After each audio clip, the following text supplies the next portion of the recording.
اس رمضان کو ہم آپ سے ریکویسٹ یہ کریں گے کہ آپ کے آباء و اجداد میں سے بھی شاید ہی کسی نے زندگی میں قرآن ترجمے سے پڑھا ہو، تو اس رمضان میں اگر آپ اعتکاف کا ارادہ رکھتے ہیں یا نہیں رکھتے، دونوں صورتوں میں بجائے یہ کہنے کہ میں نے اتنے قرآن ختم کیے، آپ فخر سے یہ کہیں ایٹ دا اینڈ آف رمضان کہ میں الحمدللہ اپنے خاندان میں اور اپنی نسلوں میں پہلا بندہ ہوں جس نے پورا قرآن ترجمے کے ساتھ پڑھا ہے۔ اور یقیناً ایسے ہی ہوگا کیونکہ قرآن کا پہلا ترجمہ 1920 میں ہوا ہے، پریکٹیکلی تو اب لوگوں کے ہاتھ میں ہے، کسی نے نہیں ترجمے سے قرآن پڑھا ہوا تھا۔ تو رمضان میں آپ قرآن ترجمے کے ساتھ پری ڈیٹرمنٹ رزلٹس کے بغیر پڑھیں، اس کے نوٹس بناتے جائیں، جو چیز سمجھنا ہے وہ نوٹ کریں۔ میجورٹی چیزیں آپ توحید کے حوالے سے، عقائد کے حوالے سے یہ ساری کی ساری چیزیں اپنے پاس نوٹ کریں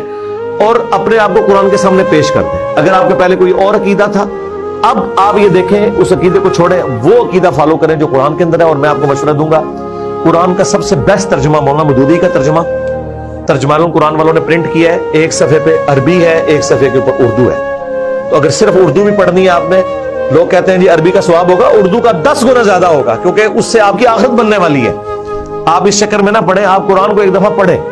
اور عربی لنگوسٹک کا سوز و گداز اگر اردو میں کسی نے ٹرانسلیٹ کیا ہے، مجھے چونکہ قرآنک عربی آتی ہے اس لیے میں اس کو فیل کر سکتا ہوں، مودودی صاحب نے اردو زبان میں الفاظ کا چناؤ وہ کیا ہے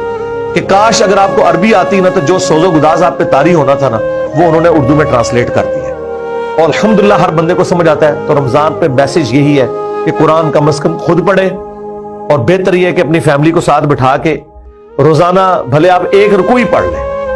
تو سورۃ البقرہ بھی کور ہوگی، تو آپ کو قرآن کی اوورال تھیم پتہ چلے گی انشاءاللہ۔ ٹھیک ہے جی، جزاکم اللہ خیرا، سبحانک اللہم وبحمدک، اشہد ان لا الہ الا انت، استغفرک واتوب الیک، وما علینا الا البلاغ المبین۔